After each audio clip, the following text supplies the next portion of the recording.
Welcome to the Best Business Podcast. My mission is to help create 200 new multi-millionaire business owners. How? You'll do better when you know better.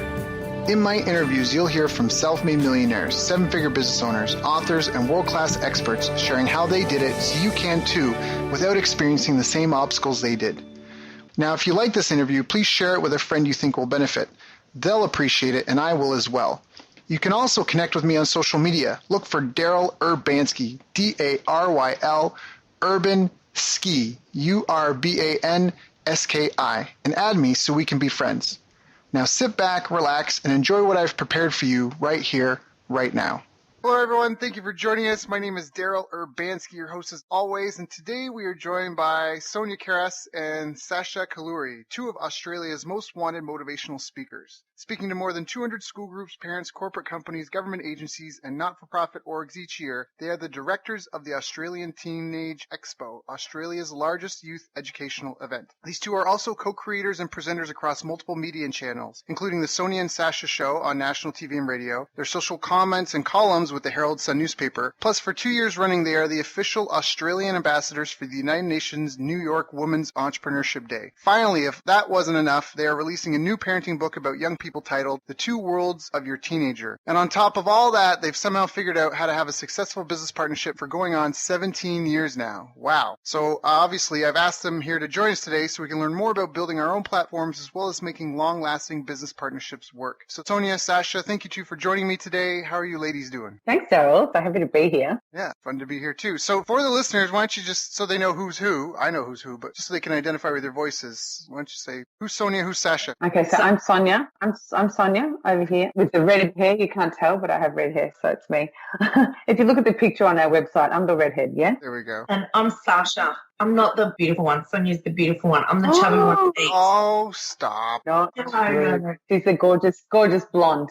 We're excited to talk to you, Daryl. This is good energy already. What's going on? So, well, I mean, that's kind of what I wanted to get into you two with. You've obviously, over 17 years, you girls, you ladies, you women have done a lot of things and accomplished a lot, even just to still be in the game this long. A lot of people, they don't even have the mental fortitude to keep a hobby for 2 weeks or 2 years, let alone keep their New Year's resolution for the first 30 days, let alone keep something going for 17 years. So how did you two get started? Like, what were you doing before you came into doing this? That was a long time ago. So I started my own business when I was just 18 years old. By the time that Sonya and I met, I'd been doing it for such a long time and I'd had successes and failures and was a point in my career where I was looking for something different. And I began speaking in schools. And then within probably not less than a year, one of our mutual friends actually introduced us to each other and said, well, you should speak to Sonya because she's actually speaking in schools as well. So we had completely different topics. And then instantly we began to start to market ourselves together. And it was kind of organic how I know that sounds a bit cliche, but it really was because before we knew it, people started to know who we were. They knew that we weren't in competition to each other. So it just kind of flowed for us to start a business together and be together. Got it. And my background was in the hospitality industry, Daryl, so I worked in nightclubs for a long time. I was running them and I was on the door as one of those scary door chicks and I got lots of experience in doing that. And then that's how it led to my speaking business where I go into schools and universities and companies and organizations and talk about, drugs and alcohol and celebrating safely. So very different backgrounds, very different topics, but the same style, I would say, of presentation, lots of energy, lots of humor, message across without being preachy. And it was a really lovely fit. When we first met, our mutual friend said, you do the same thing. This is really weird. And your jobs are weird. So you should definitely meet. And I think we chatted. Your jobs are weird. Yeah, well, it is. It's like, it's kind of unusual to have a, speaking, job where you're in the school, in the same sort of system, in the same sector. And I think that first telephone conversation lasted about 4 hours. It was kind of like it was almost like a first date kind of thing. It was really weird. We had all these synchronicities in our lives and it was just a strange and really cool thing which has seen us through for the last nearly 2 decades. Like we need to celebrate hardcore when we get to 20 years. I was going to say, what was the unifying theme? Because it sound like you each had something a little bit different going on. And, you guys, I gotta stop that. You ladies, you girls were speaking publicly together. So that was a match. But did you have the same mission? Did you have the same end goal? What was the big click? Or was it just that other people didn't understand you and you two were kind of entrepreneurs and you obviously really felt understood because you each understood what it was like to try and get speaking gigs and to be in the trials and tribulations that maybe even your partners and your other friends and family couldn't really understand? Yeah, it was all of that. It was all of that as well. It's so great even now, it's such a long time later, to get on the phone with each other and say, I just had this amazing gig.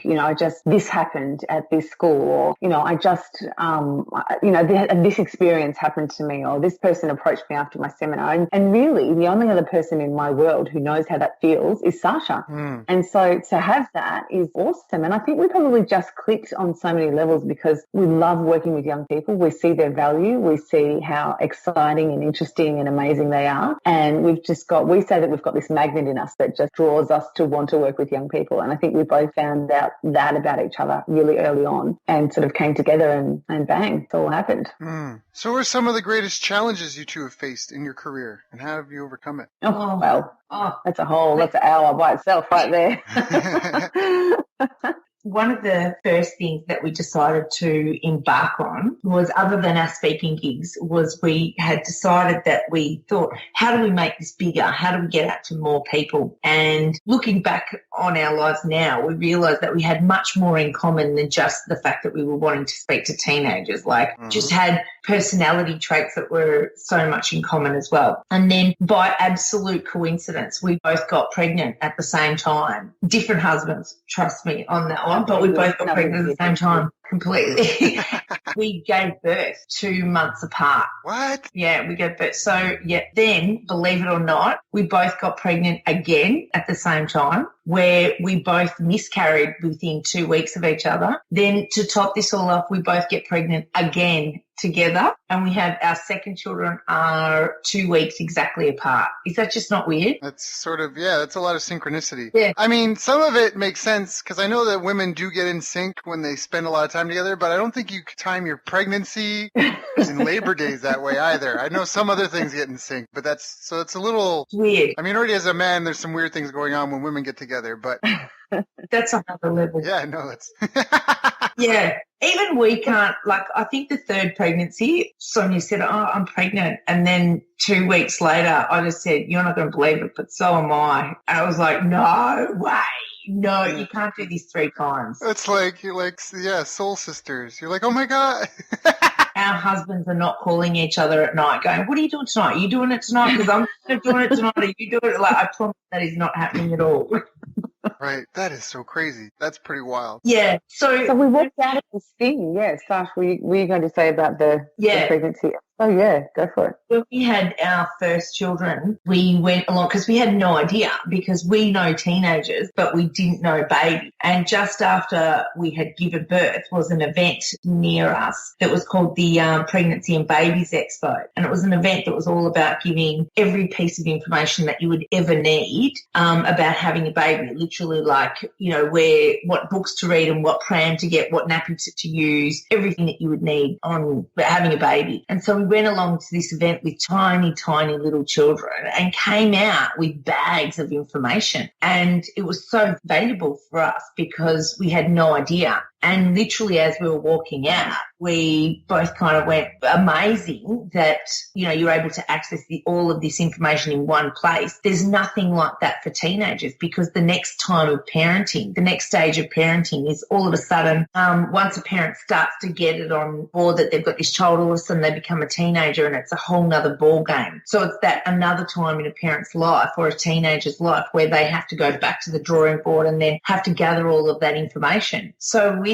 tiny little babies, we actually decided that we would create that event, and it became the Australian Teenage Expo. And I think it's like 55,000 young people so far have attended. That's amazing. 55,000 young people. That's a lot of lives to have an impact on. That's a lot of lives to have touched. Some people, they'll come through and they'll go and, it'll just be another day in their life and they won't think anything of it. But for some people, it'll be the most meaningful event of their year. And that's phenomenal. So that is something we're celebrating right then and there. And again, all the entrepreneurs that are listening, I think it's important that we do stop and take some, because that's impressive. Like, who can I say that? Who can say that they've touched 55,000 kids' lives? That's pretty phenomenal. Well, that's actually just in our event. Like, we've probably spoken to more than a million teenagers in our career. Like, that's literally just for the Australian Teenage Expo. And we've been able to create, so the point of the expo is to put everything that a young person, educator or parent would need. So anything from employment details or universities or alternative programs for education, because normal school is not necessarily the right thing for every young person, right? Right. So that was about putting that information in there. Then it was also putting any services that a young person would need, from drug and alcohol, eating disorders, mental health, sexual health, all of that stuff in one place. And then finally, all the products that a young person needs, wants, and has to have. And we knew that in order to be able to get a young person to want to come along and be a part of it, it needed to be fun and it needed to be interactive. It literally just could not be a person handing out brochures and saying, here, here's some information on, drug and alcohol issues. They're not going to go, oh, that's great. Yeah, I have a drug and alcohol issue problem. Like, please pass on that details to us. We knew that it needed to be fun and catchy so that the young person would walk away and have that information and then on their own time be able to access it, value and be able to even know that these services exist out there. Right. Now, that all didn't come together at the beginning, was it? Like the first time you popped off with this event, did you have all that together, all those pieces? We used to say that there was no one working on the expo between the hours of 3 a.m. and 5 a.m. So we worked so many hours on putting this thing together, and it was just this, we had to get it done because we committed ourselves to this huge venue and there were lots of different segments of it. We had to liaise with all the schools to get the young people to come along. We had to then liaise with all of the exhibitors and try and sell the space for them to come along and actually do something cool enough that young people would be interested in interacting with them. We had to organise there's so many different elements. We could go on for ages about the tiny little intricate things that we all had to be all over. And of course, as your listeners would know, entrepreneurs still have to have a life. I mean, we work the crazy hours. We all do because we're all passionate about what we do. But we also had life things happening. We had tiny children, and throughout the course of the expo, you were asking before what are the difficulties that we faced. We've had real stuff like losses of parents, and as Sacha said before, miscarriages, and working on our other businesses and other children came along, and it was we've got all of that stuff going on. But I think if you have this common thing that you would like to get done, and you can see that it is going to be powerful and it will be beneficial and it will be fun as well, then that's one of our mottos with our business, Darryl, was that everything we take on, every project that we do must be fun. There must be an element of fun, otherwise we're out. We can't do it. That's so important, because if you've mentally checked out, it's just going to be an uphill battle. I think that's a good key for anyone listening to this. If you feel you've mentally checked out in any way, shape, or form in what you're currently doing, or you've lost the love and passion for it, you need to get somebody in to either take over that role, or you need to take a break so you can come back to it fresh, or you just need to keep at it. And because one of my favorite quotes about mastery is do it until it becomes dull, and then keep doing it until it's beautiful. And that's about how you master something, is you just do it because you love it and it gets dull. And that's when you learn, right? There's another thing to be said about that too. Like, nobody really learns when everything's easy, because it's easy. There's no friction. Friction and challenge and turmoil is where you learn, where you grow, where you have those experiences, where you're pushed when you're uncomfortable. Those are the things that really push you outside of your box. Yes. So, it sounds like you ladies were pushed and pulled outside of your own boxes a lot. Would you recommend anyone that's struggling, if they have any sort of partnership or any sort of event-based business that they're in, they're either butting heads, or they're having frustrations, or they're just struggling and they're just starting out? Well, if you've got anybody who's struggling in a partnership, the number one thing that we always say is to completely take away the ego, because it's actually the ego that destroys the partnership. So if you know that at some point, if there's any kind of ego that you're thinking, I'm not sharing this, or, you're in competition with that other person, if you strip away the ego and you actually go to them and are completely vulnerable and say, this is exactly how I'm feeling, and almost ask them, please strip away your ego. Let's have this conversation, because the ego will definitely make it fail. So just having a big ego by not Can you expand on that by having a big ego? So, for example, if at any point, Sonya and I ever made a mistake, like we have lots of times, we talk about lots of different things that Sonya and I either of us have made a mistake. Now, one person could go away and say, oh, that person's made a mistake. I'm the one that's working really hard, or this is what's going on, and I can't believe this is all on my plate. And, how could that person have made such a stupid mistake? It's actually costing us a lot of money. And then you get caught up in the blame game. And none of that is actually healthy for the relationship. So we actually always say, first and foremost, we are friends first. So no amount of money could ever, or no business venture could ever take that away. So it's constantly about having understanding and empathy about what the other person is experiencing. So, for example, at different times in our lives, I may be working harder, or Sonya may be working harder. But to know, for the good of the whole, we're always working as hard as possible. But right now, my life is chaotic and I can't put in the same amount of hours as what she is, or vice versa. So rather than actually saying, listen, Sonya, I just feel like I'm doing all the work, take away the ego and have some sort of understanding about what's going on, and then having the conversation, always being open. I think that's really important. I'm really glad you brought that up. The sense of being able to step back and take a breather and try to see it from a bigger picture. I think sometimes we can get caught up in this tiny little details of things, and we're tired because we've worked long hours, and we just get caught up in that sort of, that, well, I am doing this and I am working harder and da. And it's just, you've got to really, like you said, Dale, step back, go back to, why did we start this? Why were we doing this together? Let's have a look at the bigger picture here. Right now, we are tired because of this thing's going on. But like Sacha said, when she's working on something and I'm out, I can't do it at the time, I will always pick it up on the other end. Yeah. So she'll be working it on that day. I'll be working on it on that day. She'll go off on holidays and I'll be, in the office getting the tax stuff done, but we will make sure that there's the share of the work that it is done. Not necessarily that we're both in the office on the computer from 8 until 7. It's just we respect each other enough to know that there needs to be a balance of work done and action taken, and we do it. But we don't give each other a hard time about, well, I'm here and now, and where are you, and that kind of thing. It's just, we try and take away all of that silly ego stuff and just say, I love you as a person, I love you as a business partner, as my partner, I'm in this and this is what's going on in my life, but I'm going to pick it up the next day or the following day. Do you know what we do, Daryl, that I think is a really special thing? So there are things that some of us have strengths in and some of us have weaknesses in. And one of my weaknesses is that I hate doing anything regarding tax. I hate it. I actually remember one of the things that we do is we often do little surprises for each other. So I know that some people out there in the world would go out and buy each other gifts and, oh, look what I've organised for you. But I think probably the greatest gift that I ever received was I went on a holiday to America. I was in LA for 2 weeks and I came home and Sonya said, I've got your present. And I said, what's that? And she said, I've done our tax. Yeah. And it was like, oh my God, I'm like doing Disneyland 14-hour days and she's doing 14-hour days doing our tax. That's what you call. Wow. So it's kind of like any kind of relationship. You need to keep it fresh. You need to surprise each other. You need to care about each other. I mean, it's just, there's lots of similarities between a relationship and a business partnership. Right. If you want to sustain it for such a long time, you're in this together, you keep it fresh. You've got to work on it. You've got to, surprise each other, have to respect each other, give each other little things that will make them happy. Keep that good vibe going on as much as you can. So well said. I'd much rather our tax done than a Gucci handbag, trust me, right?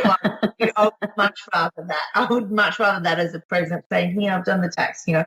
But the other thing, Daryl, is that you always need to come back and say, what is the intention behind everything? Like, the intention is everything. So if we know that our intention is always to do the right thing, make sure that we're striving really hard, come up with ideas, go to the next level, whatever it might be, if you know what the underlying intention is, it means that when there are any mistakes, they're just a mistake. So it doesn't mean that at any point someone might be snappy. Like, both of us have worked crazy hours and all of a sudden, there are times sometimes that there's so much on our plate that when you're ringing each other up or you're having these conversations, it's very sharp and quick. Like, did you do this? Did you do this? Did you get this done? Like, that to-do list of things that you need to get done. And then you might actually hang up thinking that, I was probably a little bit sharp in how, I was a little bit not so friendly, like, could you please do this? I've just gone, well, have you done that? And then to check yourself in and say, look, sorry, I didn't actually mean it to be so sharp the way I actually responded in that. But the intention is that we're here to do the right thing. We're here to get this job done. And, I stuffed up and I'm a human being and I made a mistake and I probably shouldn't have been so harsh in my response in that comment. But that my intention is never to hurt you and to never take it for granted. It comes down to really good communication skills. Absolutely. And a willingness to admit your faults and your mistakes. You two make it sound a lot like a marriage. Yeah, see, that's the stupid way the ego part, Darryl. We look at a lot of businesses. We're often asked to speak to businesses and the partnerships are they're surviving on sending short, sharp emails to each other with no care and no, human streak about it. It's just, well, I felt like this when you did, and it's actually it's really destructive for the partnership. If you can't sit in front of each other and say, hey, what's going down? What is happening now? Because there's a weird bite going on. Something's happening. We need to sort this out. Not sending off messages and emails to each other and trying to get it done that way. It needs to come back to we're both human. We're all human. We have days where things are great, days where things are not. Clearly something's going wrong now. Let's sit down and get it out, work out what's going on here and come back to where we started. Know the intention. Like I know that under no circumstances would Sonya ever want to hurt me or make me feel what I was doing was less worthy than what she was trying to do, or she was more important in the relationship or in the business partnership or in the speaking or whatever it was. She never wanted to make me feel like that. So if she, for example, at any time one of us did make each other feel like that, you would know that it was a mess. It was a stuff up. It wasn't an intentional thing because we're human and we're not perfect. So beyond the partnership between you two, do you feel that there's any habits that you've had business-wise that have, like you mentioned, doing your taxes? That's an important thing for a business. Are there any habits that you feel have helped you in terms of making the business successful and making it last so long? We just go. We just never, ever give up. We just keep on going and going and going. The funding that we applied for to have this youth event that we run around Australia, we sought from the federal government of Australia. So we're like, okay, where do we start with this? We've never done presentations and proposals for government before. We had no idea what we were doing. So we went back to what we do know and we got a bit cheeky. So we started calling the Prime Minister's office, which is like, calling the president, right? Yep. Or, Prime Minister, the head of the country. We would have called that office, right? And we made friends with the receptionist, hi Elaine, how you going today? What's going on? How's it in Canberra? A bit cold today, isn't it? Yeah, hey, how you go? We wish you had a coffee today, Elaine. And we would just chat and be cheeky and be funny and throw some humor in there, which was how we roll. That's our style in everything that we do. We throw a bit of that stuff in and it breaks down those kinds of, conservative, stiff barriers. So we always try and at the end of it, we got our meeting with the Prime Minister's office and, we got our funding from the federal government. We had 5 years of funding from them. And basically it was from a 3-page proposal that we put together that we had no idea what we were doing, but we were persistent. We were not taking no for an answer with this thing. And cheeky and a bit humorous as well. We're constantly throwing out emails into the world that have just our style of humor in it. And we're constantly getting back these messages from people saying, it is a very unique email. I don't think I've ever read something like that in my life. That makes me laugh. I'm so happy. And that cuts through because they're always getting the same stuff, hi, how are you? How's your day? Hope you're well. Right. Here I am, this thing. We've even thrown jokes in. We got McDonald's to work for us and become a sponsor because I told a stupid joke in my email. Right. Yeah. Well, you put your personality out there, which lets people connect with you. Yeah. A lot of times I think people put on like their professional lens and they get into corporate speak and they start writing like they're writing for their English teacher. And that's not how real people communicate. Yeah, boring. Yeah. The one way that we survive this is that we have to find something to laugh at. And we always say that there is nothing off limits on what we can laugh at. Nothing. Like even on the most dire straits of our lives, we will find something to laugh at all the time. That is I would say, wouldn't you say, Sonya, that's our number one thing on how we survive is laughing. Well, you know what? If people recorded our daily conversations, and we usually call each other in the school drop-off another 700 times after that, if they recorded our telephone conversations, just the stuff that we talk about and the stuff that we laugh at, probably they might admit us as an inpatient to a mental hospital. But Other than that, they would say, oh yeah, that's a really funny, weird way of looking at it. Why? I'd never thought of it like that. So there's humor in everything, Daryl. We can't keep this so serious all the time, I mean, this is a hustle. Your entrepreneurial listeners will be saying, this is hard work. I'm busting my butt. Yeah, it is hard work. So let's have a laugh along the way, right? Because we're working like 10, 15-hour days every day, all the time. Like we're putting it, we're taking our kids to school, picking them up, on the phone. The minute where they're asleep, I'm putting my kids to sleep and I'm trying to contact somebody through social media to get something new or try something. So like it's a crazy thing. And we both understand that the number one thing, our kids come first all the time, all the time. I know that on the social media platform, it must look like we do work 24 hours a day, and sometimes we actually do, but our kids always come first. So we make sure that our life runs around our children. And so that sometimes means that you do need to put in those extra hours of work once they go to sleep. Right. Well, we've also been able to make that. We ran an event which had 10,000 kids come through the door, and I literally had a 2-week-old baby and Sacha had a 4-week-old baby. So we built a breastfeeding room into the event. Right. When the builders came in to build the stands and the booths, we had a breastfeeding room in the actual event. Yeah. Right. Which is so cool. Right. Secret. Like so nobody people had to. And people had to kind of put their hand over their eyes as they walked in and asked us questions, because we were like, it was like a freak show in there, baby freak show, milk stuff going everywhere. That's my personal opinion. I don't really get that. I've traveled a lot, and there's a lot of countries where, they just carry a little blanket, and wherever they are, that's where the baby feeds. I don't get what the big deal is. That's a whole separate topic. Not a big deal, but we had a little room. But there's some people that are like, get some privacy. Like, what do you mean? Grow up. Yeah, exactly. True. And then there's other times where we've been at play centres, kids' play centres, and the kids are playing on the equipment inside, and we're plugged in our laptops and we're working and we're coming up with, ideas, and we're doing proposals and that kind of thing. You make it work. I always say it's balls in the air. You just juggle. You just juggle it and you work it. So what are a lot of the mistakes that you see other people making, either entrepreneurs or even the kids when they're trying to get up and running and take charge of their lives? I think the mistakes that people are making is that they're not understanding how much hard work it's going to be when you go into this, and how much you need to hustle, how much you need to think about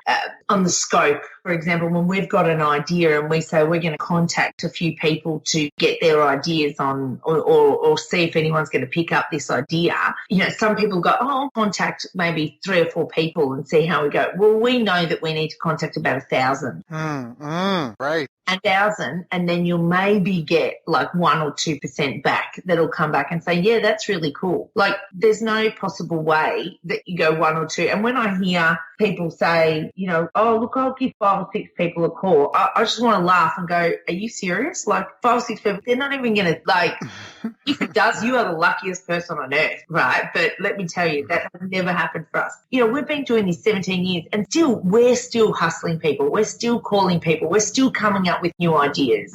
On social media, it looks like, our life is grand, and, we must be getting calls from people every day. I'll come and do this with them. Yeah, they're calling us because we've called them 1,000 times before. Yeah, I can actually attest to that for all the listeners here. Nora, my podcast girl that helps set up these interviews, that had an accident where she fell, hit her head, was in a coma for 3 days, and then in the hospital for a week and a half. Oh. And during that time, Sacha was trying to connect with me to get something set up. And I think you had 1 or 2 times that you set in a calendar that I didn't show up for. And already, like even now, we're doing the interview early my morning, late at night for you, because we're on opposites of the planet. Like I can definitely attest to that.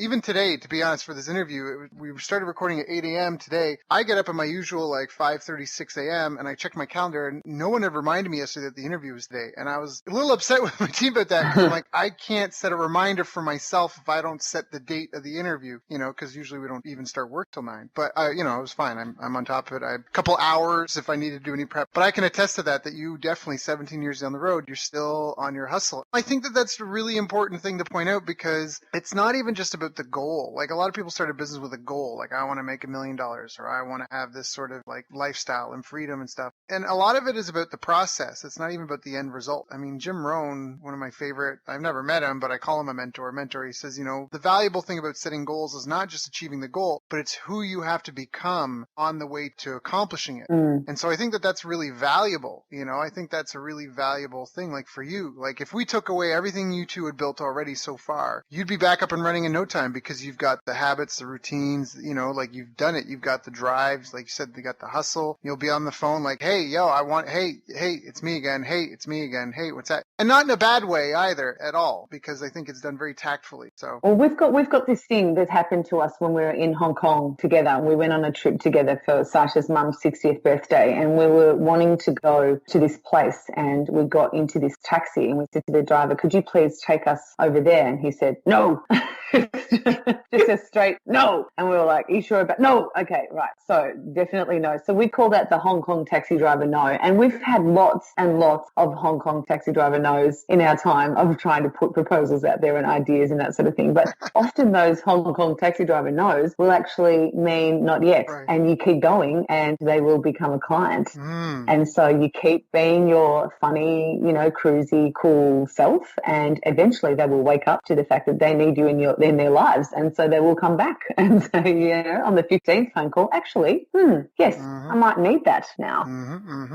We've had some Hong Kong no's, we've had some nasty no's, we've had some sweet no's, and we just treat them all the same. Yep. Okay, cool, that's no worries, we'll get back to you, we'll chat again soon. And those clients have, those people have turned into clients later on. Yeah, I think that's the being disconnected part is important, because people, they take action when they're ready, not when you are. Yeah. So if you're afraid of them not being ready, I mean, you have to hide in your closet all day. But if you're okay to put yourself out there and have them not be ready and come back to you, again, it's just the tact part is really important. I'm not concerned at all about you two, but just for some of the listeners, and especially someone that's new and starting out, some of those no's might be because you're not coming from their point of view or their perspective. You're not showing empathy and understanding for their situation or their position or what their goal is in terms of the person you're trying to get a yes from. So just anyone listening, just keep that in mind. And we're not telling you to, we are saying be like green eggs and ham, Dr. Seuss's Green Eggs and Ham, but make sure that it's in line and that you're a stern but loving parent. You're coming across in that sense. Again, if there's somebody in your family that you love and they're sick and they just won't take the medicine, and the medicine works, you're going to treat it a lot differently, right? You're not going to just be afraid of them complaining. You'll be like, look, just take it. And then they won't take it. All right, fine. But then when they start complaining, be like, look, don't complain to me, because you're not taking the medicine, right? So that's it's that candor, it's that I don't know, just people, like, so much of communication and language is not verbal. So even just that confidence, like that just speaks such volumes, and just the persistence, and just commit that this is who you are and this is what you do and this is what you're going to be doing, and that it's a musical thing. You're supposed to sing and dance when the music is playing. It's not a rush to get to the last note. Yeah. And I think that is a great way to think about it. And that comes from what you just said about that, how 17 years later you're still hustling, you're still in your grind. Entrepreneurs are doers. We feel really motivated when we feel like we've got progress and momentum in a direction. That's why we work so hard, is to get that going. And so it's very fulfilling for you in some respects. And you know what? It's also about just having a go, Daryl. It's just about, just throwing it out there and seeing what happens. There's so many people that say, I think maybe I'll do this. And then they just do a little tiny bit of it, and then that didn't work.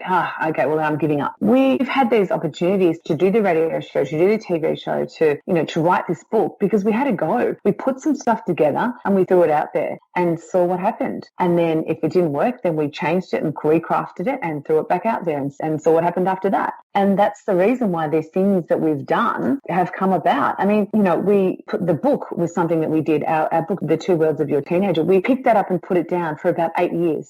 We wrote and then we put it down, and then we wrote and then we put it down. And then it was like, all right, you know what? I think now is the time. For some reason, we just went, let's do this. Got it done. We threw it out to 10 publishers and we forgot about it. Let it go. Elsa, Frozen, let it go. We had to let it go. Which we're both not very good at, but we did that. We let it go, we let that go. And all of a sudden the prime publisher of this kind of genre of books came back to us and said, yes, we're going to do this with you. And so, it's something that we picked up, put down, put out there, brought back in, for a long time. And now it must just be the right timing for when the world needs this book, and it's coming out. So Can you tell me a bit about your book? So it's The Two Worlds of Your Teenager, or wait, I didn't get the title right. Yeah, that's it. Yeah, no, The Two Worlds of Your Teenager. Okay. So it's Two Worlds of Your Teenager, and what's the goal of the book? What's the premise? And can you talk about your book and the experience in producing it and writing it, and yeah, what it's for, what it's to be used for? So it's both on the areas that we are experts on when we speak to teenagers. So the concept of the book is that all of a sudden a teenager will come into a world where in one part they'll start to make choices about their careers and subjects that they may choose or direction that they may go or options and look at different ideas about their career. But then also they will start to go out and party and come home late at night and drink alcohol or be around a whole nother world that you as a parent have no idea how to be able to answer these questions because, you partied a whole long time ago and your career options were so much different to what a young person would have now. So we just went, okay, these are the areas that we're experts in. Let's put this book together so that parents can actually walk away with some great strategies on how they can, give advice to their young people. Got it. Because that's a stressful thing, wondering if you're parenting well or right. And oftentimes it might just be because you don't understand what your child is going through from a developmental stage, right? From there, we all forget it. I remember at my martial arts school, we call that black belt eyes, where you forget what it's like to walk into a gym your very first time because you've been doing it for 5, 6, 7, 8 years, right? You forget what it's like to come and look at that situation with fresh eyes and to have that feeling of, oh, I'm going to train with these guys. I hope they don't hurt me, or, all that sort of stuff. I mean, remember how bewildered I would be. Sometimes I have students that would call me the day after their first class and be like, hey, I'm really sore. Should I go to the hospital? And be like, no, like that's just muscle ache. You're fine. You'll be okay. And like we're laughing about it, but it's a legitimate thing. And for them, like, if anybody that was a student of mine heard that, they might feel bad. But the reality is we all thought that the very first time it happened, right? Unless somebody told us different. That's that whole black belt eyes thing. So I think a book like this is really powerful because we can forget what it's like to be a teenager. We can forget what it's like to be caught between the kid and the adult world, and in between. Well, it's different now. Our teenagers are all over social media. The pressures that they're, under now didn't exist for us. We didn't grow up with this stuff. And they are, and that's a part of their world and that's how they communicate. And their career options are so different. A lot of parents of teenagers at the moment would have been exposed to, right, I need to get a job and that's where I will finish my career at that same company. It was very common to sort of show that lifetime loyalty to an employer and work there forever. Just not what's happening with teenagers now. They'll have, I don't think Sasha's got the stats, but they'll have, seven different industries.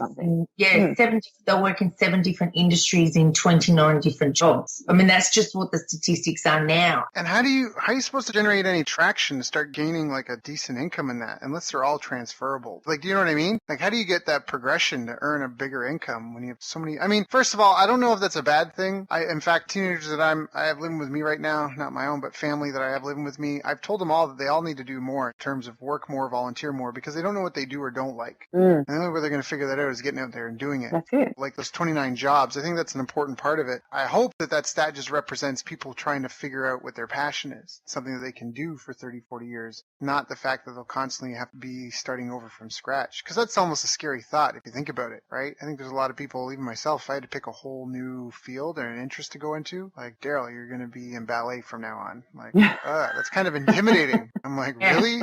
Like, I'm going to be so awkward, and no, like, not like it's not something a guy can do, but just like, I'm really at the starting line for that, and to be at this age and have to build a career in that's kind of scary. Really actually just shows that in some way a lot of young people are actually starting out, and they're all almost starting out as entrepreneurs themselves, because it's a really important thing for them to be able to look at themselves, and their name and their image and their brand is really a brand. So just like Sonya and I, that we're out there and we're hustling the grind to be able to expose ourselves even more, they're almost doing the same thing, even if it's just getting a job or or however they want, because, the way that they're acting, whether it's at university or school, and, people talk, and what is their brand already? What are they doing?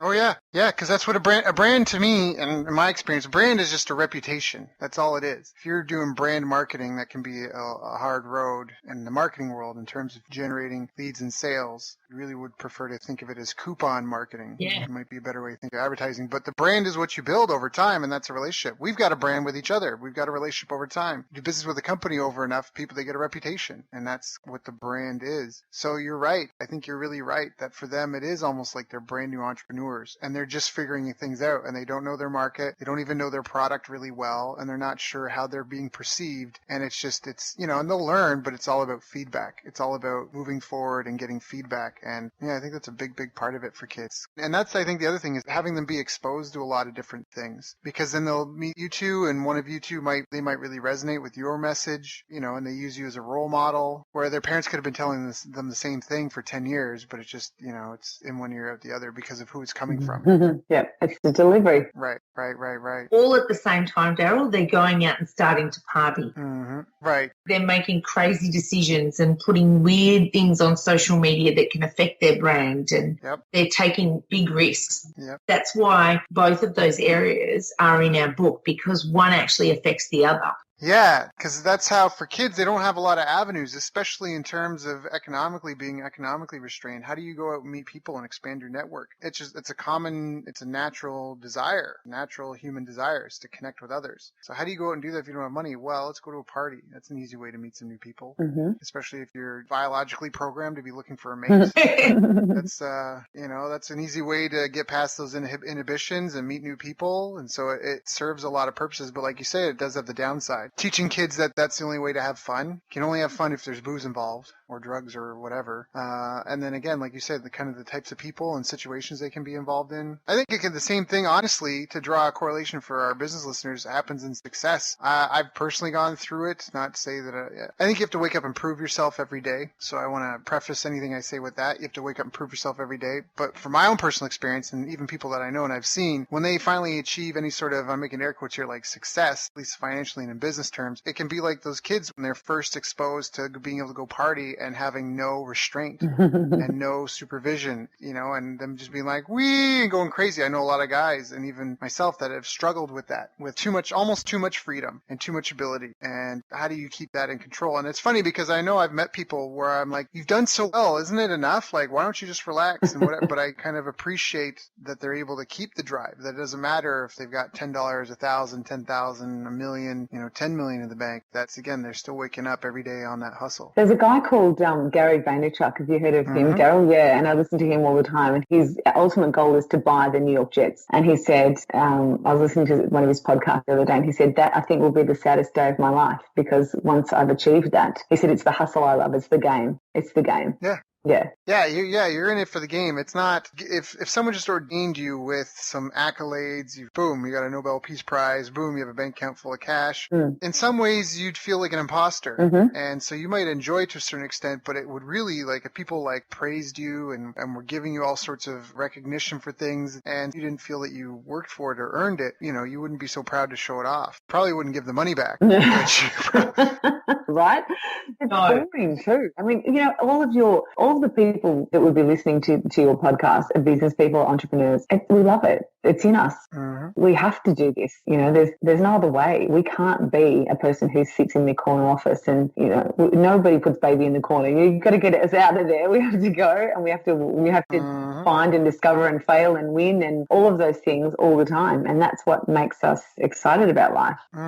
It's a big adventure. It's a great adventure as well. One of those things when you're talking about Gary B, we both listen to podcasts, YouTube clips. We just can't get enough of all of this stuff every day. And this is not something that we've just been doing for about a year. Like, I think I went to my first motivational presentation and I was 18. I just turned 18 years old, and I was listening to tapes of Tony Robbins and listening to all of these things. If we're not reading a book, we're watching a movie, we're listening to something, it's just constantly feeding that hunger that we've got. Yep. What can we get more? And there's not a day goes by that we don't love going, oh my God, I listened to this. You need to listen to that. Do you know what he said? Like this, like you should do that. And, you know, you should think, like when you were talking about Jim Rome, I love him. And I was literally just talking to Sonya about him today and said he did an interview with Gary Vee and it was great. And so we're constantly kind of feeding each other and say, you need to listen to this one. He gave a really good point about that. So even though we've been doing it for such a long time, we're always learning and thinking up new ways that you can, you know, how you can contact somebody or how you can work with someone or partner with someone and, you know, and never be scared. Never, ever be scared of that Hong Kong no, you know, never.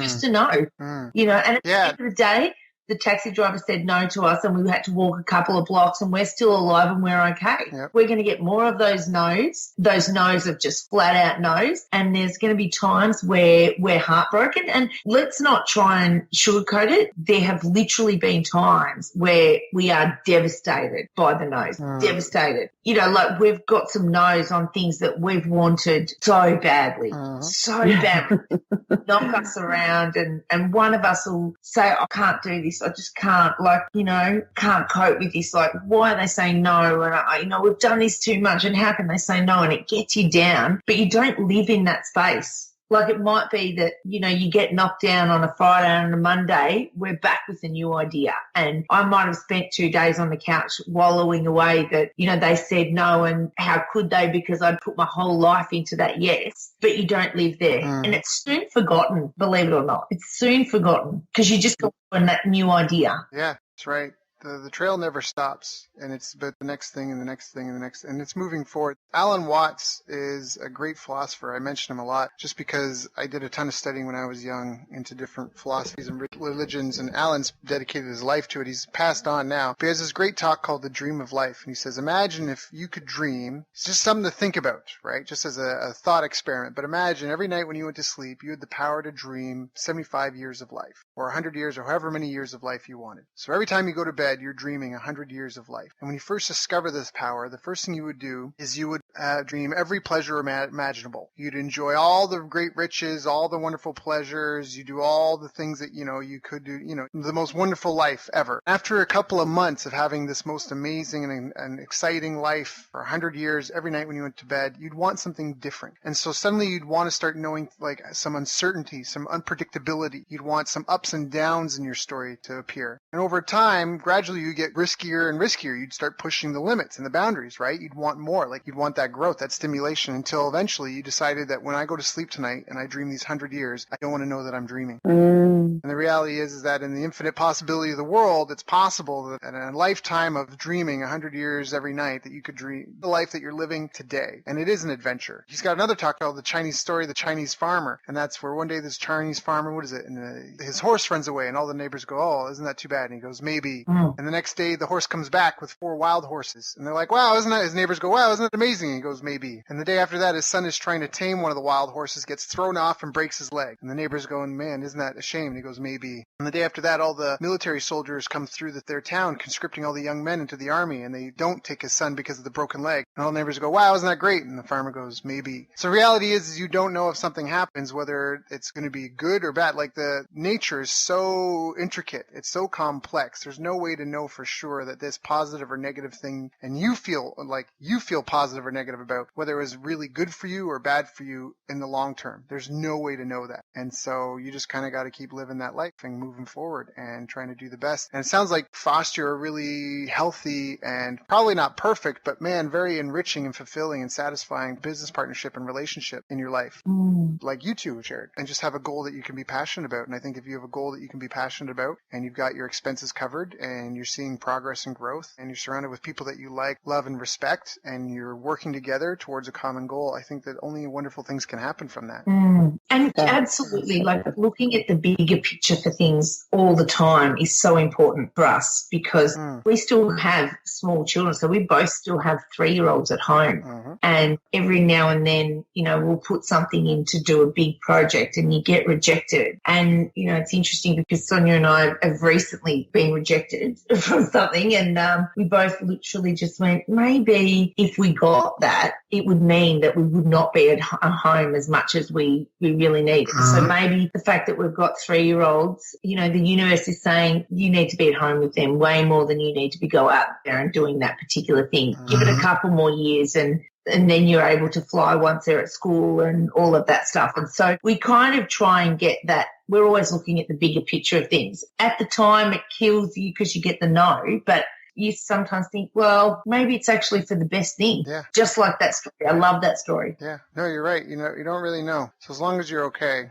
really, it's the big thing. And I think people build up in their head. They get really, like, the fear that your imagination is worse than the reality of it, unless it's like a bus, you know. And like, there are hard lines in life, but for the most part, we get really bent out of shape for things that, you know, aren't so big of a deal. So, but you two have been so open and honest and candid and forthcoming and given such great information in this call. I think some listeners may want to listen to this again just to pick up some of the tidbits that you two shared just through your stories. It wasn't necessarily like you should do this, but just through your example and talking about your own life experiences. I think there's a lot to be learned here. I know that I learned a lot, and I'm probably going to listen to this interview again just in helping develop and foster those good relationships. Because whether it's a business partner or a spouse or a family member or even staff, you know, we live in a world of people. And so some of the things that you two shared with us, not even just about teenagers and understanding their perspective and the struggles that they're going through, but again, like in all capacities, persisting and following up with someone, but, you know, and not being afraid of the no, but also dealing with them with empathy and understanding. There's just a lot of real great gems in this call. So I encourage anyone that's listening to it, if you found value or if you didn't find value, you may want to listen to it again because I think you missed it. Thank you. For those that were listening and really resonate with your message or want to get involved and help you with your mission, where should they reach out? Where can they find you? How can they get involved? Okay, so they can get onto the website, which is sonyaandsasha.com.au. So we're in Australia, so you've got to put that A on the end. And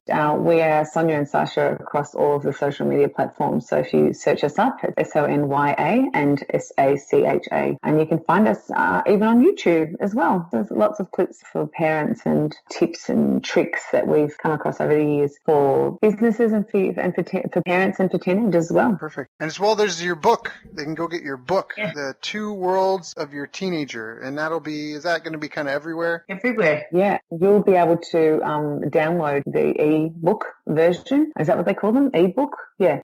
Yeah, so once it's released on the 24th of July, you will be able to buy it in bookstores in Australia, but then online internationally. That's awesome. If anyone's listening, it's 2017. So if somebody listens to this from a year down the track, it's available. So pretty much like, but it's out there in the world. Yeah, the book's out there. Go check it out. And I honestly think that there'll probably be some correlations you can draw because honestly, even adults, we're all just big kids. So there's a lot of people that don't grow up. There's a lot of people that they just can't wait to get to the weekend to have that drink or go to that barbecue. So we talk about the 2 worlds of your teenager. I think that there might even be that, like, you know, some of us might know bosses or clients or employees or even parts of ourselves that haven't maybe fully grown up.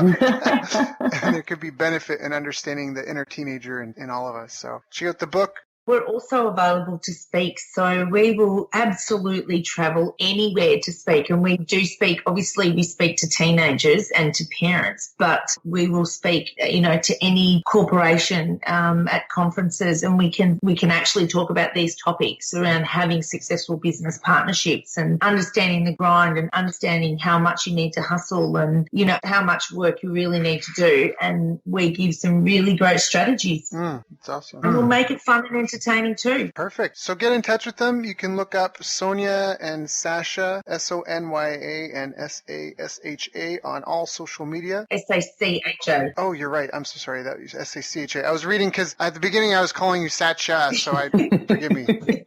SACHA, Sonya and Sacha, but it's spelled SACHA. And then, of course, you find them on all social media. And then what was the web URL again? sonyaandsasha.com.au. Perfect. Thank you, ladies, so much. Was there anything I didn't ask you that I should have asked you? No, I think that's good. That's a good little chat. Good. I think we covered a lot of bases, and I think there'll be a lot of value for the listeners. And I know I found it insightful for myself, for the teenagers that I live with, and I'm helping out. And as well, like I mentioned, I even just in the conversation, it made me think of some older teenagers. And they should always stay that way. It's always good to have that, right? That young outlook on life. So thank you, too, for joining us today and sharing with our listeners. I really appreciate your time. I appreciate the hustle, Sacha. Appreciate your hustle and getting this connected and helping get it set up. And I appreciate you, too, reaching out, and I appreciate you coming and help my listeners. So thank you both. Whatever Thank you, we Darryl. can do for you, Daryl, along the way, please stay in contact with us. We would love to help you and get back on. And if there's other things that you would like to discuss, we would be more than happy to do this 1,000,000 times more with you. You've reached the end of our interview. Now, first, let me thank you for listening. I appreciate and respect you more than you'll ever know. And now I'd like to ask you a couple of questions. First, what 3 lessons did you just learn? What 3 aha moments just jumped out at you? Second, what can you implement for yourself and your business in the next 24 hours? Third, what can you give to someone else to help you with, or give to them to just do it for you? Whatever it is, remember, taking action is the secret sauce to results. Now, if you think this interview would be helpful for a friend, please give them a link to it. It'll help them and it'll help me too. I'd also like to invite you to help me find out more about the challenges you're facing, your dreams, your goals, and how I can help you overcome what's holding you back. We both do better when we know better, and your success is my success. So please reach out and interact. You can visit our website, bestbusinesscoach.ca for Canada or California, where I'm from and where I'm living. You're welcome to also try out one of our paid programs. You can find us on YouTube, Facebook, and pretty much every other social media channel you can think of. You should also subscribe to the podcast, and if you're enjoying them, please leave us a nice review. It really helps. That's all for now. Once again, thank you. Take care of yourself, and remember, the world needs the best business you can build. And I believe in you. So look, I was privileged enough to sit in the room the other day and listen to Daryl present. I had the great fortune to spend some time with Daryl Abrinsky during this week, and we had an incredible 2.5-hour presentation from Daryl. Daryl was amazing. I got so many little nuggets of wisdom. I hadn't heard Daryl speak before, but what struck me from his presentation was He's one of these hidden masters in the internet marketing world who's worked on some pretty incredible launches. Daryl has a ridiculous amount of knowledge. Daryl Abrinsky's presentation was absolutely great. I really loved an incredible knowledge of numbers. He is a very articulate, very knowledgeable, very advanced marketer. Well, he talked a lot about keyword tools and how to research your niche. So it really created a lot of predictability around moving forwards in our business with the marketing and sales aspect, which is so important to any business to really see it grow. Where he walks you through step by step how to judge in detailed form how much money you could potentially make from a market based on AdWords, keyword research, and putting together quite complex Excel spreadsheets.